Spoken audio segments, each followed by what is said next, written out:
If, I'm saying if, we review a movie on YouTube, whose story is it? Is it ours or is it theirs? Let's talk about September 5.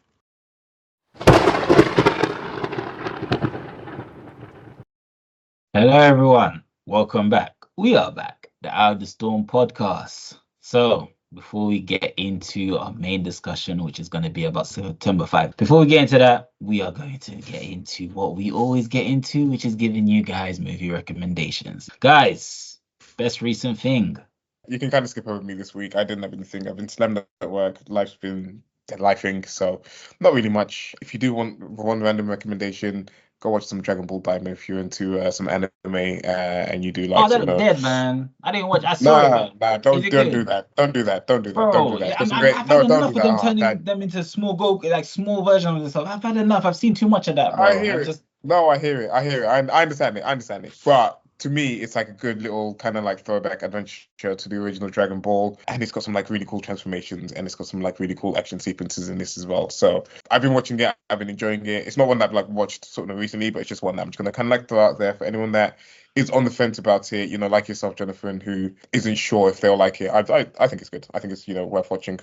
Me, I actually watched two things. I got into One Punch Man, which is an anime, and I got into Wrong Side of the Tracks because they just dropped a new season. So Wrong Side of the Tracks, you guys should watch that. I think it's Spanish though. Freaking amazing. I think it's the fourth season alpha. It's pretty much a girl and her granddad, but she was adopted at first. She ends up being in a relationship with a guy that she's not supposed to, and then her granddad tries to get her out of sticky situations, and the story just kind of like progresses from there in their little neighborhood that they live in. So yeah, man, it is a fun movie. Like, it always has crazy endings. You guys should definitely go and check that out. And One Punch Man, I've been seeing this around, and I said to myself, I'm trying to find like, a good anime. And whenever I look for like animes relating to, I always search in, find me an anime that's similar to Dragon Ball. It will always come with One Punch Man. So I finally started watching it, and it was flipping amazing. And it's like, the reason why it's amazing is because it's different from other animes. With One Punch Man, we're waiting to see who is his match, whereas other animes, they're building up the character to be the strongest, whereas One Punch Man, he's already the strongest. So it's like the antagonist, in a way, kind of has like a protagonist storyline, like in terms of like, we're not waiting for the protagonist to come against the antagonist. We're waiting for the antagonist to come against the protagonist. I think that's the selling point of One Punch Man. It's been amazing. So how is the show actually convincing the audience that there will be somebody who can beat the hero? Because that's every villain ever, right? And yeah, the hero always wins. No, but the difference with it, right, is like with the hero, even though you know that every hero is going to win, they're building up their strength. Whereas One Punch Man, he already has the strength. So it's like the protagonist has the antagonist storyline and the antagonist has the protagonist storyline. That's the selling point for me, because that's what makes it so different. Because with me, when I was watching, I was like, oh, like this guy keeps on like beating up all the villains with just one punch. Like, what's the point? But I'm watching, I'm like, yo, that's actually kind of sick. I'm like anxious, waiting to see the villain that's actually gonna match his strength. So the villains keep getting stronger and he stays the same. So the gap is closing, and that's literally, that's what it is. But even when the villains are getting stronger, there's still no match for One Punch Man. Like no match whatsoever. One question for me: is there like a main villain that is kind of building towards? Because like it would be very underwhelming if there's just like randomly one villain that eventually comes and is like strong enough to like match him or whatever. But is there at least someone that the story focuses on, that they're building on sort of the villain side? No. But I swear to you, you will enjoy it, even though there's not like one main villain that the story's like revolved around. Because maybe there will be in later seasons. Because I think there was one villain. Each episode isn't like a different villain. I think like a villain will have like at least 2 to 3 episodes. You know what I'm saying? So you will have some sort of investment in that villain. I'm telling you, like, it is fun. It depends, because sometimes people want to actually like grow with the actual character, but with this one, like, it's just waiting to see the villain that's gonna match him. That's something which I never thought I'd enjoy, because I love kind of like going on the journey with characters. Whereas this one is, the way that they presented it is really good. So the best thing I watched this week is, so I got Apple Plus subscription for the first time in years. And I've been working my way through with the catalog, and it's a really mixed bag. Like, a lot of it is really quite bad, and some of it is quite good. And the problem is they all look the same, so you have no way of knowing what you're gonna get. Like, at least to me, every Apple Plus show and movie is presented the same way. And one that I actually ended up liking was Greyhound, which is this war movie set in World War II about the captain of a ship that is supposed to escort and protect cargo ships against German submarines. There's like this midpoint where the American ships escort the convoy to that point, and then the British ships take over. So they have to make it to that point. And there's a point in the middle where that is outside the range of these aircraft. And so for a couple of hours, they're on their own. And the movie is essentially them crossing that gap. It's called the Black Pit because that's where the U-boats wait, and that's where they're on their own. And the entire movie is essentially about this captain and his crew trying to hunt down these submarines that are attacking the cargo ships. It's got very little in the way of character, very little in the way of plot, but it's just intense. It's just 90 minutes of professionals doing their thing, even though you kind of have to trust them that this is how warships work. They do a really good job building up the tension and explaining the stakes and making it believable that these characters are under the pressures that they're under and are kind of pushed to their limit and how they have to face these challenges and so on. The movie just does that better than anything I've seen in a while. Is it like an anxiety builder when you say like the tensions are rising, or is it just more? So basically, like they know the submarines are out there and they try to detect them and they try to intercept them before they can get a shot off at the cargo ships. And there's like this duel between a German submarine and this captain on his ship. And like it's not like anxiety, but it's basically like a submarine movie in reverse. If you've ever seen a submarine movie, it's kind of the opposite of that. But it feels a lot like one because this crew has to work together and everybody has to play a function. And they have to kind of operate this giant machine more efficiently than the other side. And if they do, they live. Was that the one because you recommended one when I said, was that the one with Denzel Washington? There was Crimson Dawn, I think, that was set on a submarine, and that was about they get conflicting orders about whether or not to launch a nuke. And they have to make a call right now about whether or not to obey that order or which of the two orders to obey, because one of them is fake. And they don't have the luxury of time to figure out which one is real. And they kind of have to take a guess, essentially. But if they guess wrong, the world ends. And the captain and the first officer come down on opposite sides of that. Like one says, let's verify the order. And if it's real, we can still launch. And the other says, no, there's a reason we got the order. We have to launch now. Otherwise, we might not come home to our country. Right? That's Crimson Dawn. And that is similar in the sense that it's set on a submarine and it's got a similar thing where you've got the crew working together and stuff like that. So Greyhound is that kind of movie as well. But this time it's from the other side, where it's the ship hunting the submarine. And trying to detect the submarine, trying to protect the target of the submarine.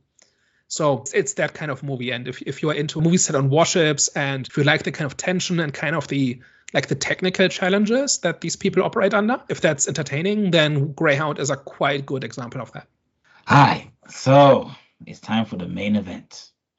Daniel, can you please let the people know what September 5 is about? So September 5 is a historical drama movie about an American television crew that are supposed to cover the 1972 Olympics in Munich, the first Olympic Games in Germany since the end of World War II. They think they're just covering the games as normal, and then it turns out that the Israeli team of athletes have been taken hostage, and they're the only ones who are able to deliver live coverage of those events. And so they essentially witness these events unfold live, and the movie essentially focuses on how they deal with that, kind of figure out on the spot of how to do this technically, what the ethics of it are, which information to trust, and how to deal with like their parent company back in the US that wants to take the story from them, even though they're not as well positioned to do the reporting and so on. So this is based on historical events, and as far as I know, this is the first time a hostage crisis was reported on live. That is why throughout the movie, people are kind of so clueless, where there's no playbook. They have to figure it out in the moment, and they have to figure it out now. And the movie kind of draws its kind of tension and its drama from this ticking clock pressure that everybody is under, because they have to make a decision now, and however they decide, that will kind of determine how the story is told. So that's September 5. What were your takeaways? It was solid. It wasn't amazing, but it wasn't average. It was just it was good. I think the issue that I had with it was it felt more informative than entertaining. So that kind of like resulted in, moments which was supposed to be rising in tension not being as intensifying as I'd like it to be. However, it definitely had like, in terms of the tension, it had like racial and political tension and the whole like what was ethical and what was moral and not. Like, I definitely do think in terms of like that was fun to watch. And it's not it's this is a serious subject matter because this actually happened. So it's not that I was looking for the fun in it. I think like these movies are kind of like hard to do because already like the environment and the setting is just pretty much based on dialogue. You know what I'm saying? There's not going to be much action in it. I didn't see the trailer to this whatsoever. So in my head, I was thinking once I saw what the movie was about, I was thinking, okay, we're gonna see some like terrorists actually start shooting all of that, but we didn't really see that. We saw it from like we didn't even really see the news footage. We just heard it more. So that's why. So once I realized that we're not gonna see that, and this was just mainly based in the experience of the newsroom, I'm like, okay, this is gonna be.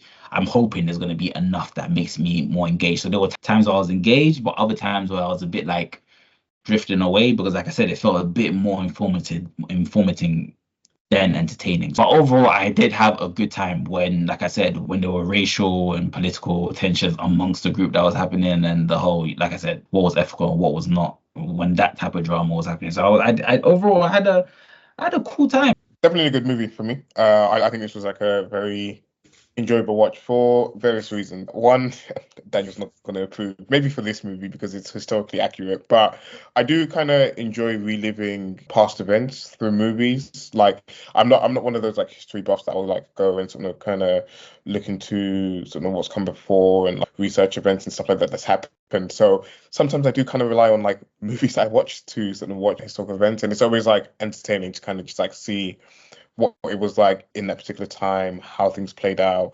especially, with something like this where technology was a lot more limited. They were sort of a lot more sort of restricted in sort of how they were able to kind of do their jobs. So on that aspect of it, like I really enjoyed this. The whole seeing and learning how sort of journalists did their job back then as well. Like another thing that ticks my box is seeing someone that's like a professional in something and seeing how they kind of like carry out their role in like kind of like the ins and outs and like kind of what goes into it. And of course, we're here seeing them in the newsroom, seeing the pressures that they're under, seeing sort of the decisions that they're having to make, seeing how they're like having to like cut from sort of one footage to another, so even seeing how they're having to like set up to be able to capture sort of the right footage for that is another thing that I actually just quite enjoy in movies in general. And I feel like this movie did it well as well. I wouldn't say it was like super intense, but there was definitely like tense moments in it, especially like towards the end where they're kind of having to make those difficult decisions as to sort of their responsibilities as sort of journalists. Like, what are they like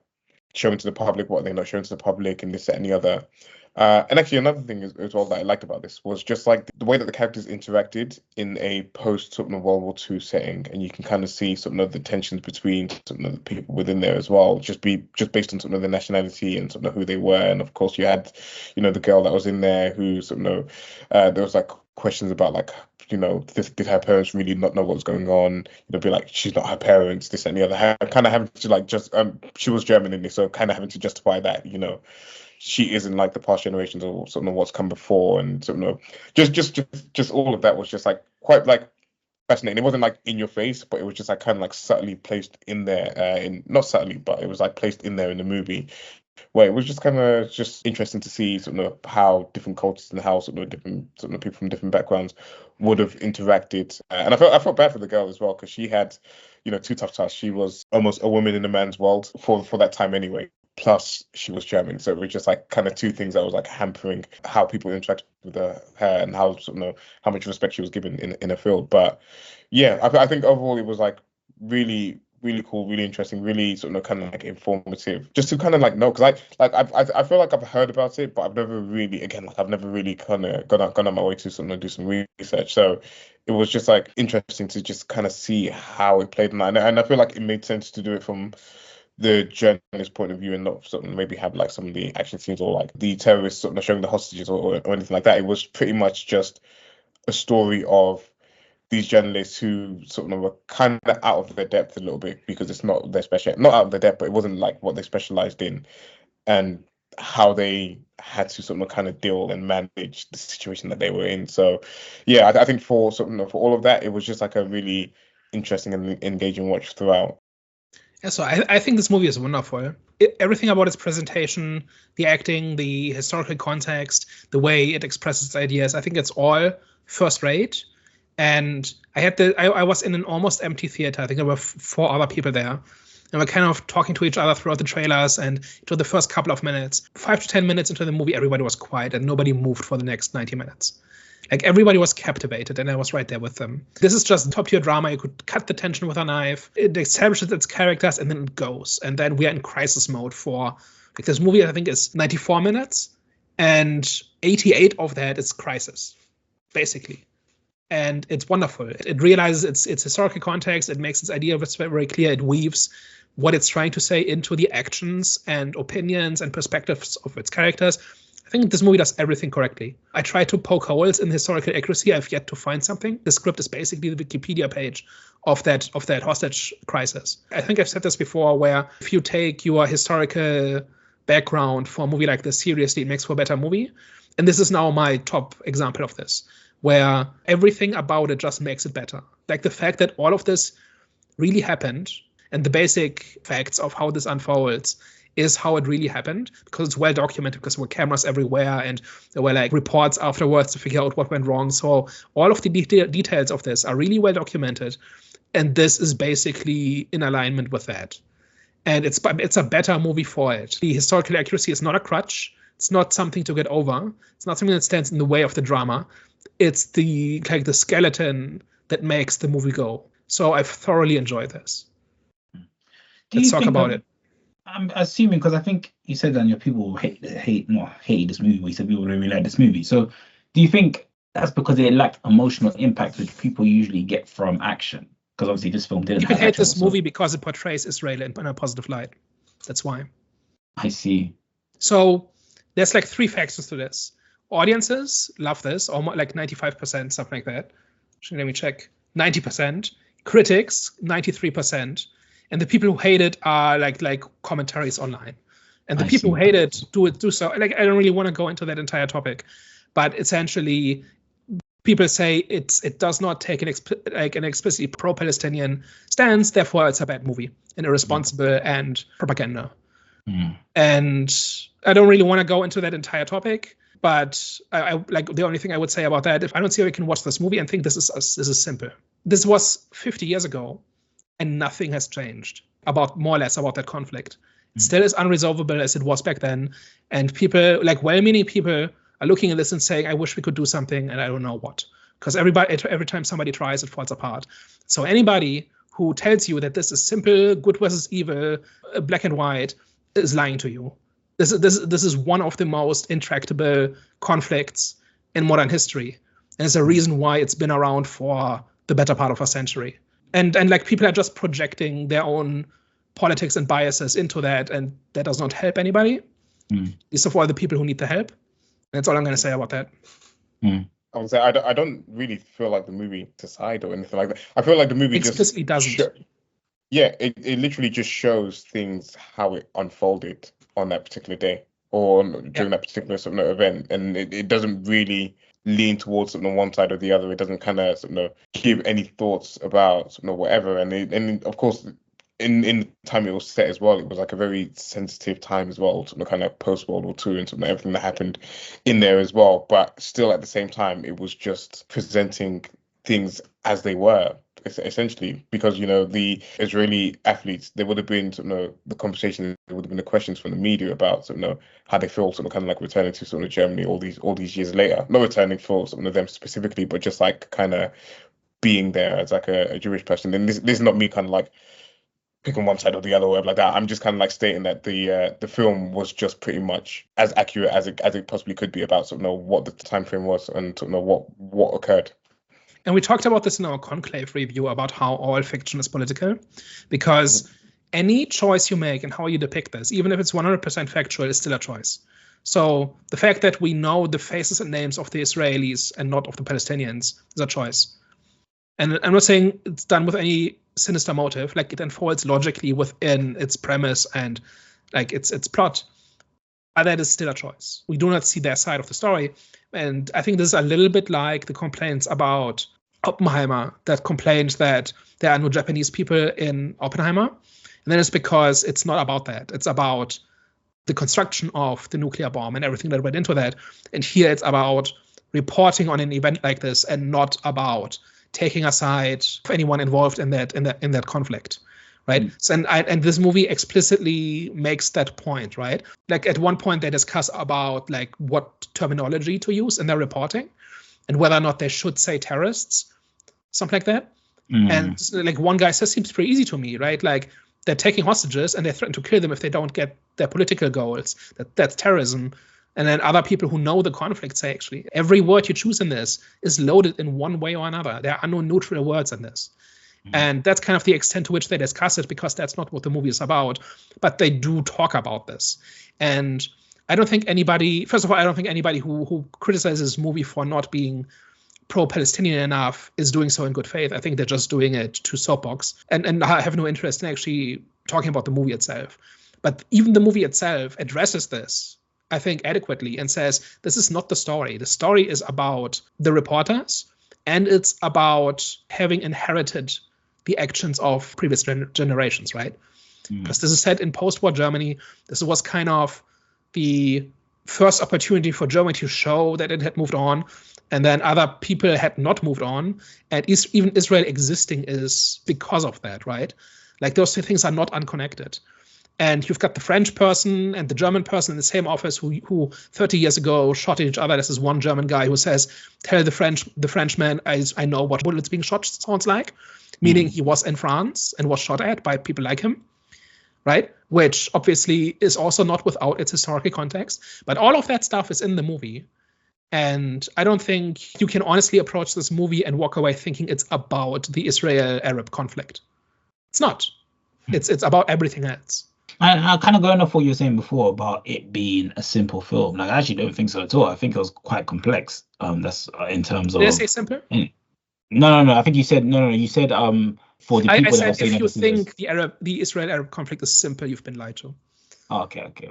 But I think in terms of like, I think this film was quite complex, and they did that through like, you know, the whole moral and political issues surrounding around the attacks, and they did it quite like they did it kind of like force feed it to you. It was kind of like it was kind of given to you in, you know, minis. They'll have moments where they were like I think there was a scene where the guy must have said something about Arabs, and then he goes, "Oh, my mom's Arab," and also it's an Algerian, French Algerian guy. Yeah. And one of the Americans, I don't know who, make a comment about Arabs, and then the guy says, "My parents are Arab, like they're from Northern Africa," and he said, "Oh, I didn't mean those Arabs. I meant the other ones," kind of thing. Yeah. Yeah. So it wasn't like I said, it wasn't. They didn't force feed things that they were covering. And I'm saying topics that they were covering, or their message that they were trying to convey. It was just it was through like genuine, realistic interactions that people kind of do have nowadays. With the exception of Marianne, everybody lived through World War II. And they obviously had very different experiences. The Americans probably had a very different experience than the French, than the Germans, and the British, and so on. That is the subtext in which all of this happens. How did you guys feel about like the pacing of the film and the tone? Perfect. Perfect. Yeah, like honestly, as much as I love movies, almost all movies drag a little in the middle for me.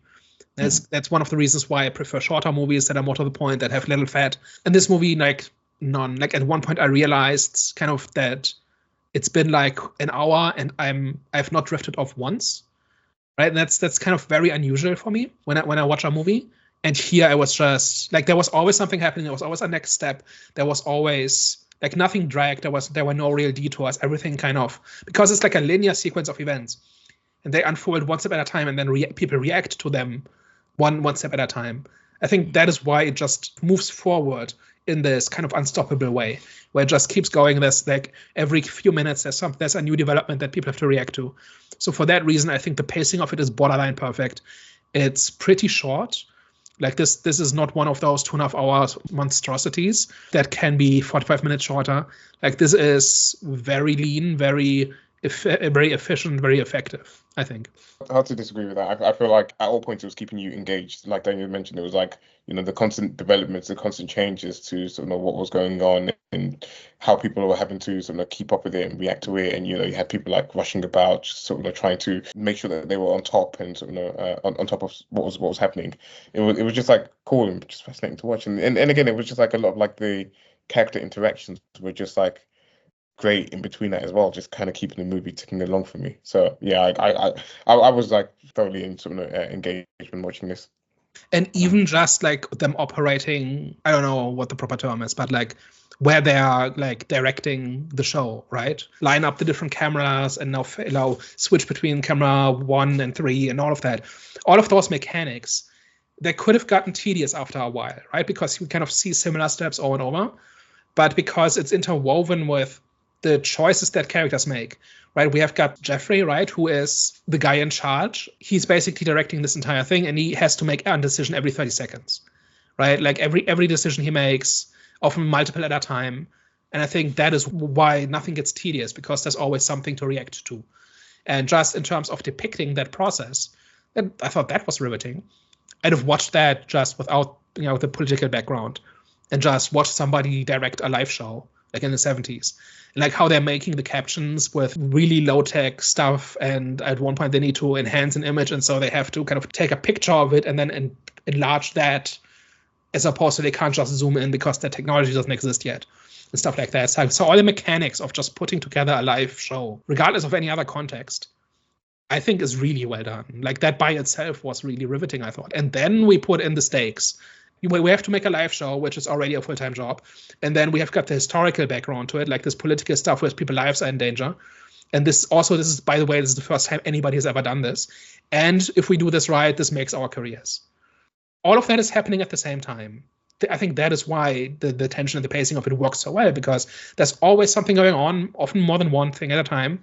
And you're basically catching up with the director, right? Where there isn't enough time to dwell on anything because there's constantly something going wrong or something else to react to. I think that's a huge part of this movie.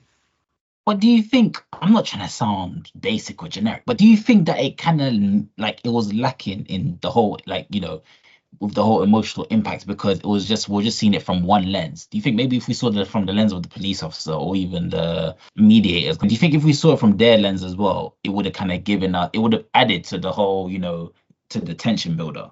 You could retell the story from the point of view of the police captain who is, told, hey, by the way, you're the first person ever to have to deal with a live hostage crisis, and by the way, the world is watching. Good luck. Mm-hmm. We can't help you for legal reasons. Like that by itself is a movie. Especially because it would have been like a German, and it's the Israeli Jewish people that are the hostages in that situation. By the way, if you mess up, you make history for the worst optics in human history. Yeah, and the whole aspect of they couldn't bring in the army in this just because of the way it would have looked and this and the other. There was just so many pressures. They couldn't have armed guards because of optics. That's why this happened in the first place. Mm. But do you think, because for one thing, I shouldn't have said media, I meant negotiator. But right, if they did include, that's a third movie you could make. I was going to go down the list. So first movie is the TV crew. Second movie is the police, whoever's in charge of the police. Then you've got the political, maybe make another movie about the aid to, there's this interior minister who keeps showing up to negotiate because nobody is really in charge. So he decides, well, I'm going to do it because what are they going to do? And they're not going to shoot me. And then the fourth movie is from the point of view of the actual negotiator, that woman, at the start, that's the first negotiator to show up. These are all different movies. And I kind of want them to just retell the same story from different points of view. And I actually agree that would actually be good. But however, do you think if they included the negotiator's point of view, they could have used the negotiator as a vehicle to allow because what you said, people complain about how Palestinians' views weren't kind of shown in the movie. They could have used the negotiator as the vehicle for that, so the Palestinian view could kind of the Palestinian view could have been shown in the movie, and that would have added to the film, in my opinion. Now, I don't want it. Listen, I'm not taking away from the film because I loved the concept of we're seeing it from a group of people that's not really because usually it's been shown off the lens from police officers, negotiators, because that comes with the action, etc. Whereas this one, you wouldn't have really thought a newsroom. We're seeing it from the lens of a newsroom, and that's not something that's not really done a lot of the times. I think most of the time it's probably from the point of view of the journalist actually in the field.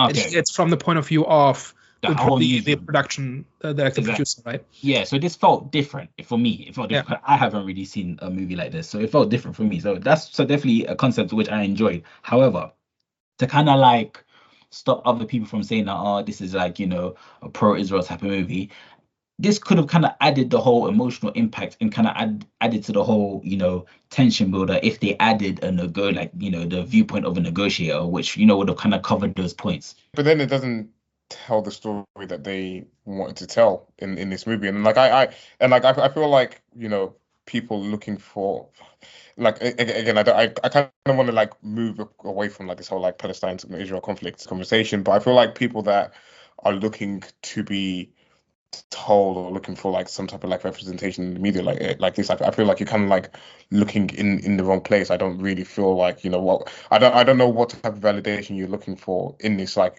on either side. I don't know what type of like sort of validation you're looking for on this, and I don't feel like this movie offered any validation to anyone. I feel like it was a story about just like a news crew, and like that was the sole focus of it. And it does give some airtime to the Israeli point of view, right? We have this athlete who essentially explains why being able to compete in Germany is a big deal to him, right? And that gives context to why Israel exists in the first place and that sort of thing. So it is not entirely neutral, but I think that's a side effect of this being the story about, like, really it's about the German perspective. Like, most of the characters in this are not German, but I would say we get a lot of insight through everything Marianne does.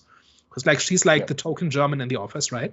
And she, like, basically her perspective gets the most airtime in all of this. But we also see like other, like, from politicians and from German, like, other newscasters and stuff like that, where, and even the police, when they crash into the office, like, and try to shut it down, but they have no plan.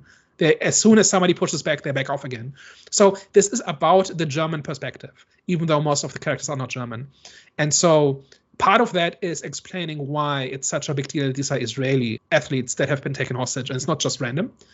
And so by default, we're kind of giving a little bit of airtime to the Israeli point of view, and we do humanize them because we know their names and stuff like that. I think we're on the same page that this movie should not be about this, but I think if we're being honest, it's not entirely neutral either.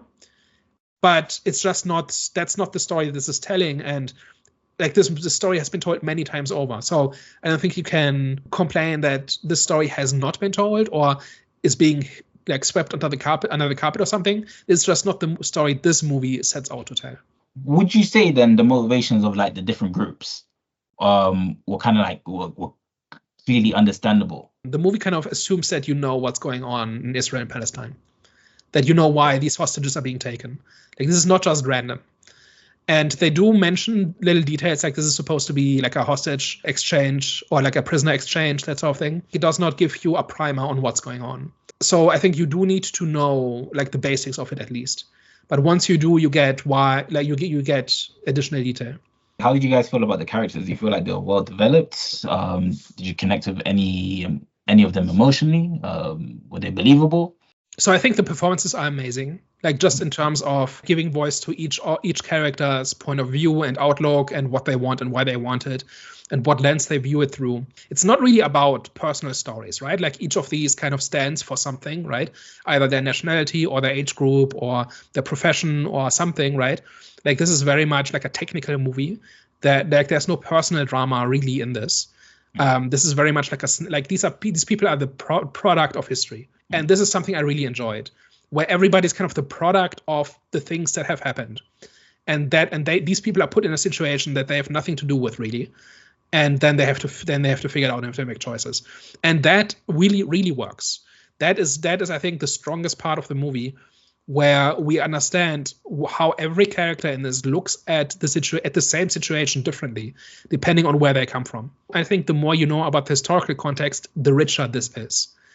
Right, like this whole like this older German tech guy who does not like taking orders from Americans, right, and who hides behind technicalities for not having to do it.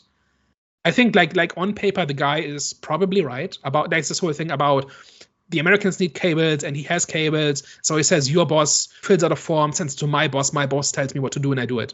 Right, probably technically correct, but the subtext of this is I don't like taking orders from Americans and French people. And this guy is old enough that he was probably like in his 30s in the war, maybe 20s. right? And then everybody else, like Marianne, is kind of the perspective of somebody for whom this is history, but she is aware of the ramifications and the weight of that history. And we've got the French guy who sees things from the French perspective, and the Americans view it from the American perspective, and the Israelis would view it from yet another perspective. They're in many cases the survivors of these atrocities, or they are the children of the people who did, right? Like everybody is a function of history in this. Yeah, but it's not. But there's still people. It's the cool thing. Like both of those two things kind of exist at the same time, and I think it's very easy for a movie to get kind of cold and technical if everybody is just a stand-in for something else. Like we've seen movies where everybody represents a group. There are movies like this, right, where people are just representatives of bigger things, but here they are that, and simultaneously also real people who have to act in that situation. And I think that works wonderfully in this. A point that you said about like kind of like different nationalities in that one room, it's like what I did like is they were kind of like a symbol of their country in terms of like they were representation of the view of the country, and kind of like seeing it. And you just said it wasn't too long after the war, so kind of like coming together and seeing how their opinions clash. And you know what I'm saying? So that was definitely, it was a good watch. However, right, the issue that I had was, because I did mention this before, it did kind of feel informative. And I kind of had an issue at first with the pacing because I knew that it lacked, because I didn't see the trailer to this, so I didn't know what I was walking into. So when I kind of picked up on, okay, this is just pretty much the viewpoint from the newsroom. So I lost engagement sometimes because there was just too much dialogue happening, right? And I'm sure there was a lot of things which I was missing, because like you mentioned points, Daniel, which I didn't even really realize. Do you know what I'm saying? Like, so it was like okay, for example, when you the whole point about the whole different nationalities in one room, and kind of like they represent their country and what they think, right? So I didn't realize that at first. But obviously watching it, I think I'm gonna watch it again. But thinking about it, I was like, okay, so there's a lot going on. There's more going on than just watching a newsroom being like the first ever to live broadcast actual terrorist attack. But before, to me, it was just, that's how I just viewed it. So that's why I felt like it was very informative. I'm like, okay, this is kind of like recapping historical events. But there's way more to that. There's the symbolism, representation, like, okay, so I might have to change my opinion when it comes to it being informative, because now there's way more happening. There's way more there's a lot of stuff going on. There's a lot of information, but they're a newsroom, right? So I think that's kind of how the setting justifies the info dumps, because they are in the business of collecting and synthesizing information. And so people are constantly giving information to each other. So it's not blunt exposition. I think it actually really works, like, because it's their job to tell each other these things, and nobody ever explains anything to anybody like in gratuitous ways. There's like a few scenes like this that kind of fall outside of that. Like there's one point where somebody asks Marianne to get him some coffee, and then she's kind of put aback by it because it's just on the brink of where that stops being appropriate, right? But then she does it anyway because she can't actually push back. And then the other guy says, great, you just sent the only German speaker out of the room, we need to translate this. That one was very obvious what the movie was saying in that moment, but it still felt organic, right? Like on one hand, yes, we know why the movie put the scene there, but on the other hand, it's also the kind of thing that would have happened in that situation. Question: how well do you guys think the film addressed like the political climate of things of the 1970s and the times of the events? So as far as I know, everything in this is historically accurate. Yeah. And it felt to me like just from how it was shot, like the film grain and stuff like that, it looked like a movie out of the 70s. So I think they did a really good job recreating that era. Some things were probably a little bit anachronistic in how people talked. I don't know. Like, I think if you really drill into the details, you can probably find things that are not quite right. But in terms of just making it look and feel like the 70s, I thought it did that well. And that ties into the political context of how they are in a foreign country. They don't speak the language. They have to make sense of this rapidly evolving situation. They barely know the laws, right? When they are completely shocked when they are told that the Germans can't just send in the tanks, right? Because Americans and Israelis would both say, send in the guys with guns. And the Germans say, are you crazy? We can't use the military domestically. Are you nuts? But it felt like they were trying to not bring attention, though. As in, they were still trying to keep the games from going. As in, they were trying to hide that situation. So that's why I took that scene. I didn't know they reacted that way because that's not how they do things. I just thought they didn't want to do that because they didn't want to bring attention. There's a few different things here. The thing about games still happening while this is going on is because the decision makers, both the Germans and the IOC, wanted to minimize this. They did not want to call off the entire thing, and they thought this will probably be over fairly quickly. And then, in part because they didn't realize the scale of what was going on. And then once it was clear this was not going to blow over in an hour, then they started canceling stuff. The thing about not being able to use the military is that it's illegal in Germany. You cannot use the military for any purpose other than in wartime and for disaster relief. Everything else is strictly forbidden. Now there's something that's being kind of discussed, like let's rethink some of this. But in the 70s, less than 30 years after the end of the war, any kind of wiggle room or anything like that was unthinkable. The thing is, this is the first time this happened in Germany, and so they didn't have. After this, they created anti-terror units. They're part of the police, and they are trained to deal with this. So if this happens today in Germany, like there are people who can handle it, but back then it was the military or nobody, and therefore it was nobody. That is justified within like the political and cultural context of when this happened. And that is in part why this went so poorly, and that is why the German authorities looked so bad with this, because it just escalated to a point where it shouldn't have. And it did in large parts because of the cultural and historical context in which it happened. Is it justified to say, because in terms of their attitude towards the situation and how they handled the situation was kind of like their views on the hostages in terms of like on Jewish people, because how I saw it, right? Because at first that's how I saw it. 'Cause I said, surely if this was any other, like if let's say for example these were Germans, right? You're looking at this from post 9/11 logic. In 1972, this had never happened in Germany. Never. This was the first time this happened.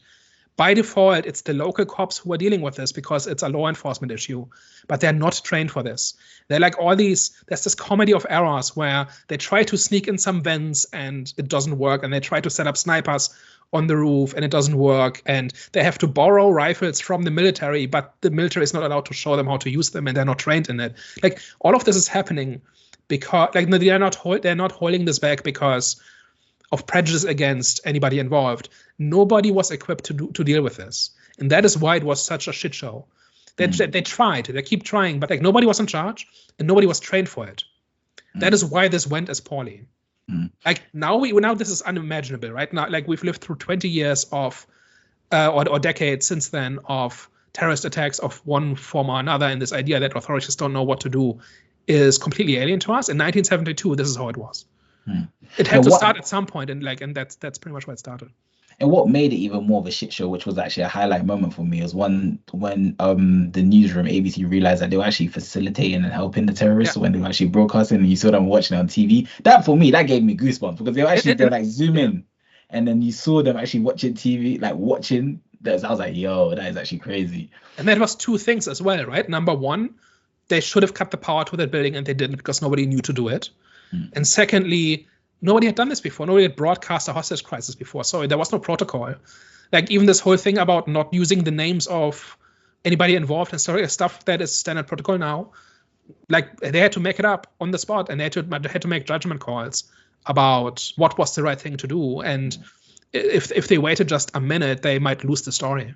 So this entire thing, I think the movie is really good at selling us on the dilemmas and the choices and the trade-offs and why people make those decisions. I didn't feel like anybody was an idiot in this. Like people make plenty of mistakes, but every mistake is justified. Every mistake comes from a context and has reasons. And like that's my big hobby horse, right? That conflict should be motivated. And this movie is a masterclass in this. Right? Like if you're writing like fictional conflict, just watch this movie and see what you need to put in to make it work.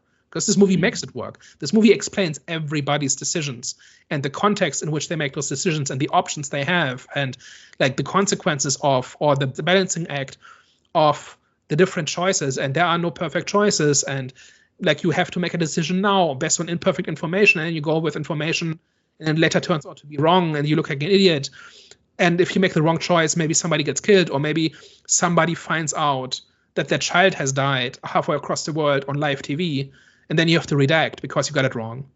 Or the other way around. Like all of these conflicts and choices and trade-offs and balancing acts that kind of permeate through the movie, as far as I was concerned, everything was justified. Everything was understandable, and all the human shortcomings and mistakes that people make, even like the authorities messing up, every part of it is justified. And you can kind of understand, okay, this is why this went off the rails. Like, it's still a mistake. It's still a tragic error. It's still awful, but we understand why it happened. And if there's nothing else in this movie, it's making us understand why stuff like this happens. That looks like complete incompetence. Like from 50 years later, it looks like a clown show. But in the moment, these were just people making choices based on incomplete and imperfect information. Like, everybody had their own perspective, everybody had their own priorities. Like, this is how you do conflict, and this is how you show incompetence. Like, this is how you write incompetence too. It's easy to make a character look stupid if they just make mistakes after mistakes. It's much harder to have a character make mistakes and we empathize with them and we understand why they did it, and we know they couldn't have done it any other way. They were set up to fail from the start. And that is really difficult to write. I think that is in part why this movie is so close to the facts, is because the facts kind of do that heavy lifting for the writers, and they just have to put it in entertaining shape. But it still makes for a compelling story, that if everything is justified, it's a better story. And so I don't get the people who say, no, this is not important, just do whatever, it's fine. Like, I do not get it. Like, watch this movie and tell me it's a worse movie because it's everybody's motivation and constraints and decision making is so well fleshed out. It provided enough context, right, for people that haven't like. You need to bring a little bit of history into this. They don't explain everything, but I think they explain just about everything. Yeah. I have a question. Is this the movie Civil War wanted to be? So Civil War pretty much could have been what I would be looking for in September 5 in terms of providing that emotional impact. Maybe I'm being a bit what's the word, because these type of films are my type of movies, right? So, like, just the setting of the movie, so maybe I'm being a bit biased, who knows. But I still think Civil War was a good movie, but I do feel like it would have been an even better movie if it did the things that September 5 done. I've got goldfish memory. I'm trying to like play Civil War again in my head, and I'm having a hard time. I know I enjoy the movie. I think we had a discussion about the journalism aspect of it, if I'm remembering correctly. I'm trying to just like refresh my mind on it because I haven't thought about it in a very long time. So Civil War wanted to be a heavy, tell it like it is story about the importance of war journalism and the importance of good journalism in a crisis, specifically in a civil war, and how difficult it is to bring out the truth and not be consumed by the events that you're covering. And I thought that movie had some good scenes, but it was held back by its flimsy story, where it made a whole bunch of story choices, like setting it at the end of the Civil War, setting it far away from the front line, turning it into an action movie in the last 15 minutes, where they just storm the White House that has been turned into a fortress. It kind of gives into the temptation to make like tanks and helicopters look cool, when really it's supposed to be an anti-war movie, which the two don't go together. I think because of all of those mistakes, I didn't think Civil War worked nearly as well as it should have, despite some good scenes, because it did not really convince us about the reality of the situation. It felt kind of a bit like a theme park ride, a little bit, compared to September 5. Because September 5 feels like real history. This feels like what it's like. Like, imagine you work in that newsroom and then history happens. I imagine that is how it feels to be in that room at that point. I did not have that feeling with Civil War. And the reason for it is plot. The reason for it is that September 5, I think, does its homework of communicating the ideas about journalism and about war and history and inheriting guilt on various levels, or at least inheriting the consequences of other people's actions. Those are all ideas that are in September 5, right? And it weaves those things into the characters and into the plot and into the decisions people make and how the entire thing unfolds. And it does so in a realistic way, in the sense that it feels like this is how it would have happened, as far as anybody can tell, right? Civil War could have been this, had plot been completely different, in my opinion. As I was watching September 5, I kept being reminded about Civil War, saying this is how you do it. Like, this is what that movie was getting at. It's much, much more effective because of this. Like, everything feels so real in September 5. because the writers did their homework and because they're so disciplined about making it feel real. I think that is what makes this movie work, and that is what killed Civil War for me. And I think Civil War kind of looks a lot better if you haven't seen other movies that try to do the same thing. And if somebody told me, yeah, I liked Civil War because I think it's a really important subject or whatever, and I think that excuses like little issues, I said, well, watch September 5, see how it's done.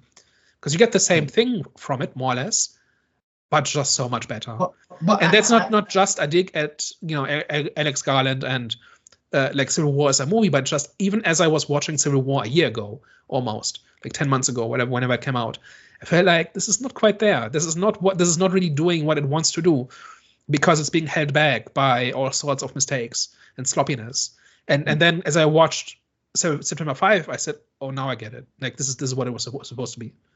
I understand what you're saying, but I think that's kind of harsh to say, because September 5 already had a foundation to go off on, whereas Civil War. But honestly, with Civil War, I've seen real footage from real wars, like present day, that essentially cover the same kinds of events. Like this whole scene, like reporters are driving down a road, and then they become under fire from somebody. They don't know who, so they scramble to cover and they wait until it's over, or you run into somebody and you don't know if you will live the next 5 minutes. I've seen footage of that. And all Alex Garland had to do is watch 20 hours of footage from Ukraine and other places and just do that. Just translate it into the movie, one for one. It would have been a better movie. And because I've seen so much of that stuff, because I want to be informed about that, I was so underwhelmed by Civil War because it felt like the Disney version of that. And here it felt like, here we're not seeing anything up close, right? We're not seeing anything visceral. But we are seeing, I think, a very ground floor, realistic portrayal of what it's like to be witness to these kinds of events as they unfold, and the confusion and the chaos and the scariness of uncertainty, right? Like I'm sure we've all like seen like historical events unfold, and they're not over yet, and so we're kind of unsure how far this will go. And like I think September 5 runs on that idea. You don't know how far this is going to go. You don't know where it's going to go next, and you have to react in some way. And these people have to make a decision here and now, because they're the ones reporting on it, which puts them right in the middle of it. And that is kind of different from you or me watching that like on our TVs or whatever. But bottom line, I think in terms of making this stuff real, Civil War tried and failed for various reasons. I don't think so. I don't think they tried that though intentionally. I think what they did was intentional in terms of, they wanted it to be like realistic in some sense. However, they still wanted it to be unrealistic in many sense, in terms of like they gave it that purge type of influence, because they wanted to get, I think the intention behind it was, we're going to make you feel like, we want you to imagine what a world would be like if like America was in a civil war. So that's definitely where the realism comes from. The realism comes from, this is what it's like to be a war journalist. This is what it's like to go into a war zone and kind of confront it head on, because it's your job and it's your calling. That's what it wants to do. Yeah, but they still also wanted to add the fun side to it, the thrill, which is the whole purging. Which is the mistake. Is it though? If that was the intention. If that wasn't the intention, and the intention was, okay, we want you to see from an actual war journalist lens of what it would really look like in this type of environment, then I agree with you. However, if the intention was a mixture between realism and, just fantasy, then I think Civil War did a pretty good job. And I just don't agree that the fantasy was part of it. I think they succumbed to this temptation, and that's a mistake. So it's in the movie, but I don't think it's supposed to be there. But that's not the main reason. But the main reason was also like the plot of it, that the scenario is just not believable, and it doesn't feel like a real place and that sort of thing. And I think that is what makes it less effective than something like September 5. And I hear you, but I'm just saying that's a bit unjust to say, because September 5 is actually based on historical events. True, yeah. But I'm just saying there's enough historical events that you can use as a template for the story of Civil War. All you had to do was look for it. There's this whole point about like the guy who kind of guards the gas station. That is a scene that has unfolded in every war zone ever in modern times. And the whole point of that is that America is nothing special. Like American Civil War would unfold the exact same way as it does everywhere else. That's part of the point of Civil War. And to do that, you have to make it real. My point was, with September 5, to say that Civil War lacks the realism that September 5 have, I'm saying, well, by default, September 5 is already going to have realism. Like, it's going to be believable to us because this is actually based on historical events, whereas Civil War isn't. So that's what I'm saying. That's a bit unfair to kind of compare. Yeah, but you can still screw it up. You can still take liberties. You can still tell it poorly. You see, like, you have all the pieces you need from history, but you can still screw it up if you make the wrong choices. And September 5 just didn't. All right, should we wrap it up? My opinion has slightly changed with this. I'm not going to say it's fully changed because I still do think it was informative. But now that I know that there was a lot happening, there was like many layers behind that, I'm definitely going to go watch it again to see if my opinion will change on this. However, I do, like I said, this film for me was very solid. And it makes, and with what's been said today, I'm kind of now looking forward to go and watch it again just to see what I missed, pretty much. So I'm going to give this one a 6.5. However, when I watch it again, I think it will be higher. As in, like, I think I'll probably give it like a 7.5 now that I know what I didn't know before. So, but for now, just to keep the same energy, I'm gonna give it a 6.5. For me, it was a good insight into some history, good insight into the past, good insight into just sort of know what it would have been like for some of those journalists in that situation.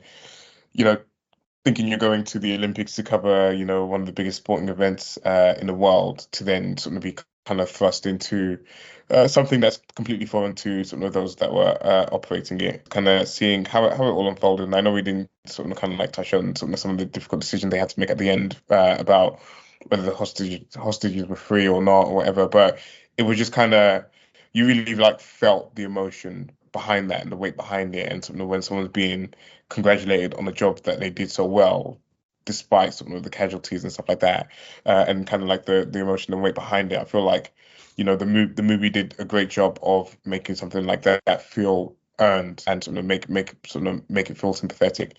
So yeah, overall it was a really good movie. Like with these type of movies, it's just a good, like, I enjoyed my time with it. I kind of got the information I want from it. I've sort of learned a little bit from it as well. It's one that I can recommend for anyone that sort of would have interest in it. It's one I can definitely recommend. So for that, I would give it a 7 out of 10.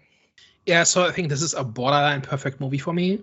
Like, I think the writing is strong, the acting is strong. It makes you feel like you are in that place at that time. It uses its historical basis as a foundation and to enable the story, as opposed to viewing it as an obstacle to get to the story. And I think it does all of that right. I did not know very much about the events. I knew it happened, but I didn't know any of the details. And like, the more I read up on it, the more impressive this movie becomes. And also, this does not have any kind of deal breaker. Like, so many movies that come out in recent years have maybe very good in many ways, and then there's this one thing where you say, oh, I wish you hadn't done that. This movie doesn't have that. I was thoroughly entertained, and I walked out just feeling good about movies. Like this is what I sign up for when I go watch a movie. Like the suspense and the drama and just going on a journey with somebody for 90 minutes.